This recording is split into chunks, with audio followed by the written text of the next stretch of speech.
Meat bicycle! Hello everybody, welcome to what is actually my first Battleborn video. So I decided to start doing a bit of coverage of Battleborn really. I've done loads of gameplay videos in the past, obviously with Borderlands and stuff. Done a few news videos and things like that, but I've never really actually done like a proper, you know, in-depth analysis of games before they've actually come out and things like that. So I thought it'd be good to start that with Battleborn. So obviously, for those of you that don't know, Battleborn is Gearbox's new game that will come out. I will be playing it, one, because it is quite a lot similar to Borderlands in a way, and two, you know, the next Borderlands title will not be out for a long time, so you know, we've got to do something to keep me going. Can't do Borderlands videos forever, even though, don't worry for Borderlands fans, I've still got a shed load of videos. You know, we'll be doing daily uploads on Borderlands for the next couple of months for sure. Probably, you know, a lot longer than that. I'll always find something to do within that. But yeah, Battleborn won't be out to the winter anyway, so we'll be doing Borderlands up until then. But I just thought it'd be nice to actually just take a look at this game and get a few people who may not know about it or may not be as excited about it into it. I will admit, I'm not, you know, I wasn't massively over excited about this when I first saw it. But I've been doing a lot of looking into it lately, and I'm getting there. I'm definitely getting a bit happier about it the more and more I look into it. So today we're going to just start off with the basics, and basically just have a look at a few of the characters that have been revealed so far, and actual factions as well within this game. And also you can check out all the skills for I think 10 characters now as well on battleborn.com. So I'll be doing that within the next couple of weeks. We'll be doing reviewing each character singly, but for now, just a basic overview. First video, we'll look into it. So yeah, basic synopsis of the story is Battleborn takes place in the far, far future when all of the stars in the sky have darkened except for one, Solus. So that is where we are going to be fighting on. That's where the game is based, this place called Solus. So all of the civilizations left in the universe have now travelled to Solus, and despite their differences have teamed up to take down the ultimate enemy, the Virelsi, before they darken Solus as well. So basically, this is the last planet on in the solar system. All of the others have been drained of resources and fought through wars and things like that, and now everyone has come to this last place called Solus. So within this game there are 5 factions, and I'll go through and just give you a basic description of all 5 of these factions. So there is the Degenerate Empire, the Peacekeepers, the Rogues, the Eldrids, and the LLC, which is Last Light Consortium. So the Peacekeepers are comprised of a number of different species that share an ethos of protecting Solus, and as a result are much like the universe's police force. These are a lot like Axton and Roland from Borderlands, for any Borderlands fans out there. From what I've seen so far, there are I think there's 2 characters so far that we know about. We'll look into that in a minute though. So the Eldrids are observers and preservers of nature and the natural order of the universe, whether that be to survive or to surrender to the will of nature and become extinct. So these are, you know, nature-loving guys. They're trying to do as much as they can to preserve their environment while everyone else is trying to destroy it.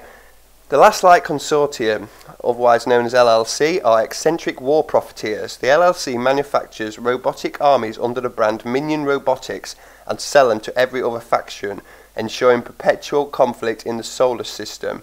So these guys are just completely all about making money. They just causing battle by making these robots, selling them to people, and just making sure the fight goes on really so they can profit from it.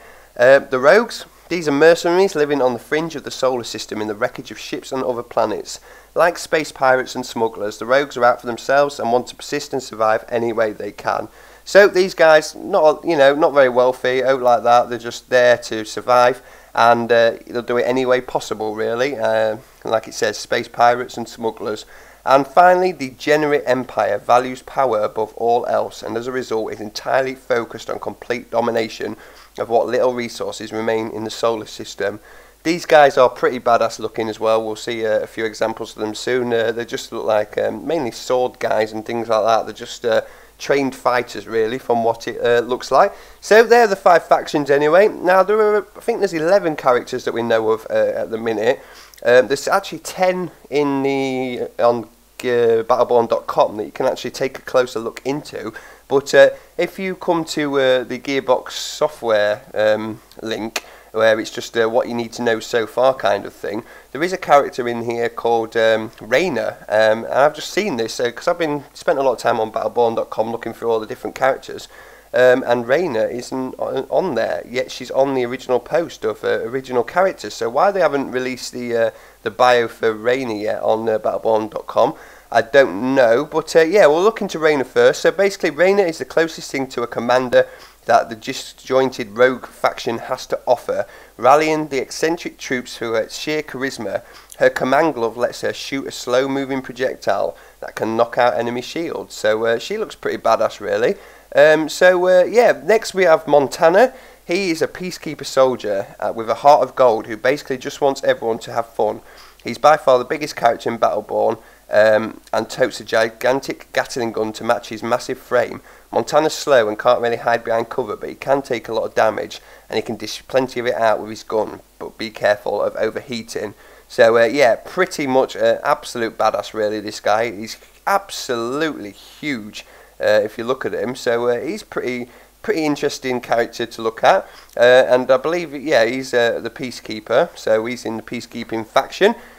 Next we've got Thorn. Thorn is an archer trying to maintain her Eldritch ideology while surviving in the new world. She's one of the fastest moving and highest jumping characters we've got, and she uses a bow that can shoot cursed arrows to mow down bad guys. So yeah, she definitely looks like something quite interesting with it. That bow is pretty beastly as well, and I think it can fire more than 1 arrow in a special ability. You can have up to 7, I think, in a spread shot, so that looks pretty cool as well. Next we've got another peacekeeper, Oscar Mike. He is a loyal, hardened soldier who fights unquestionably for the ideals of peacekeepers. He uses an assault rifle and grenades that should be familiar to any fan of first-person shooters, and his ultimate ability is to call in an airstrike that can blow his foes to smithereens. So proper born and bred soldier looking guy this, and that airstrike sounds pretty good as well. Got a pretty beastly assault rifle on him and a bit of a grenade expert as well. Next we've got another Eldred, Mushroom. Miko is a member of the Eldred faction and the survivor of a sentient fungal megacolony that once spread across the entire planet. Mika throws out poison kunai knives that can wear down foes, but can also serve as a support character to heal teammates. Mika's mushroom cap can be removed and dropped on the ground as part of an ultimate ability that heals allies and harms enemies. So if you're a team player, I've looked into Miko. If you're a team player, this this person is definitely, this Miko is definitely the one to play as. She's basically a medic by the looks of it, so definitely good for co-op. Next we have Phoebe. Phoebe's one of the few human members of the Last Light Consortium, LLC for short. She controls a set of floating rapiers as well as an additional one that she holds in her hand like a normal person, that she can use to cut enemies down to size. She looks like a bit of a princess really in the photo, but looking into it a bit further, that dress that she's wearing is actually quite intelligent armour apparently as well. Now we've got Caldarius. He's a heavily armoured shock trooper who is a renowned Generate fighter, armed with a badass jetpack and even more badass sword and gun combo. Caldarius is great at coming down from above for quick hits on enemies, then making a quick escape before they can retaliate. So this guy is an in and out kind of guy. He'll go in there, swing around his sword, kill a few people, and then get the hell out of there to protect himself. Now we've got a guy that looks like that bad guy from Tekken actually. Looks a bit like a vampire as well. I believe in his bio somewhere it says something like he gets called a vampire all the time even though he's not. So Raph is a Generate swordsman who abandoned his post as a royal guard to join the front lines of battle. He carries 2 huge katanas plus stores a big extra one in his back and make up for lack of projectiles by beating brutal in close combat.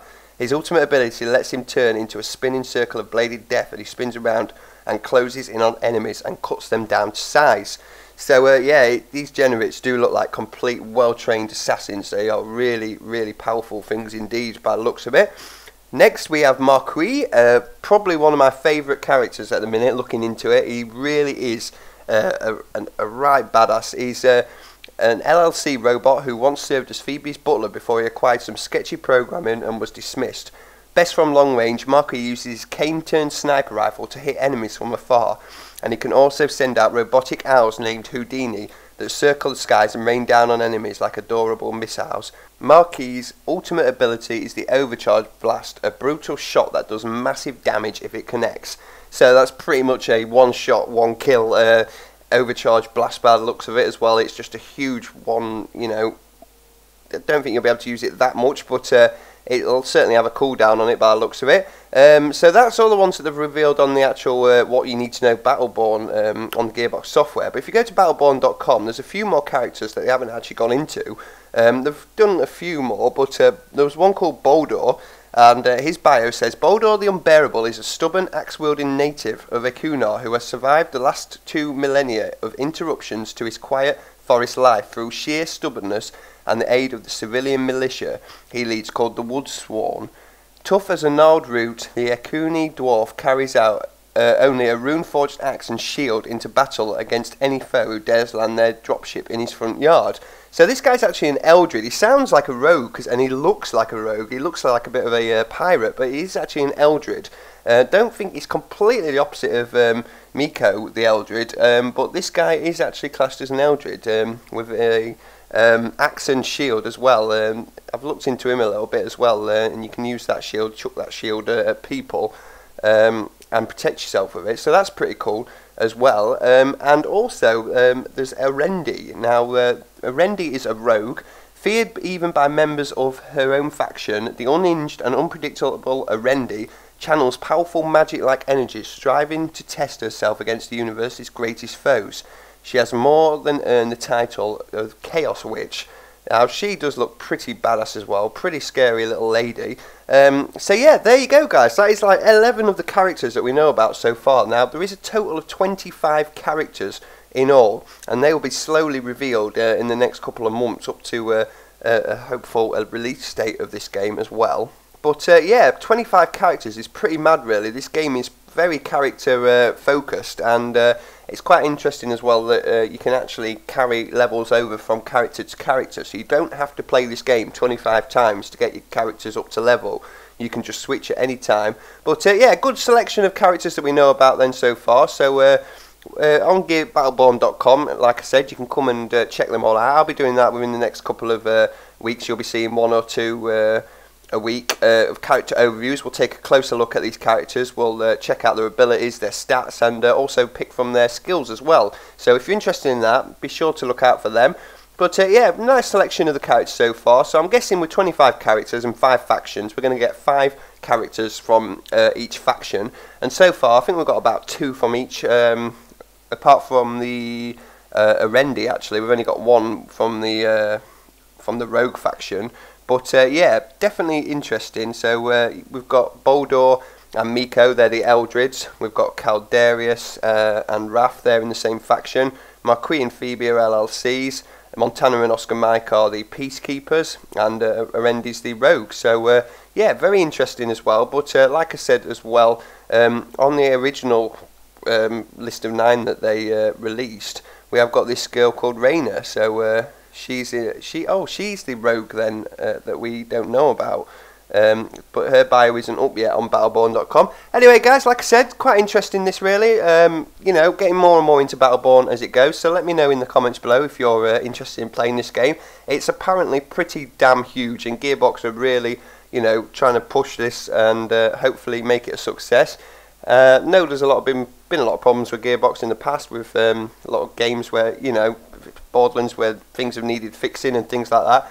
But let's just sit back and think about it. You know, I played Borderlands 1 when it first, well, not when it first came out, but just after it came out, and it pretty much, you know, was an awesome game. And look what they did with Borderlands 2. It grew huge. You know, these guys are good at making games, whether, you know, we like some of the things or not that they do. They are good at making games, and for that, I've got a lot of confidence in them with this game. So yeah, I look forward to playing this now and doing some more Battleborn in the future. So thanks for watching, everyone. Really hope you've enjoyed this what you know so far. I'll be doing character overviews soon as well, and yeah, I'll see you guys in the next episode.